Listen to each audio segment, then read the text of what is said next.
Why do 90% of Australians say arvo instead of afternoon?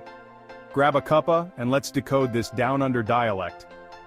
Australian English might seem like a different language to Americans, but it's just English with a twist. For starters, Australians love to shorten words. Afternoon becomes arvo.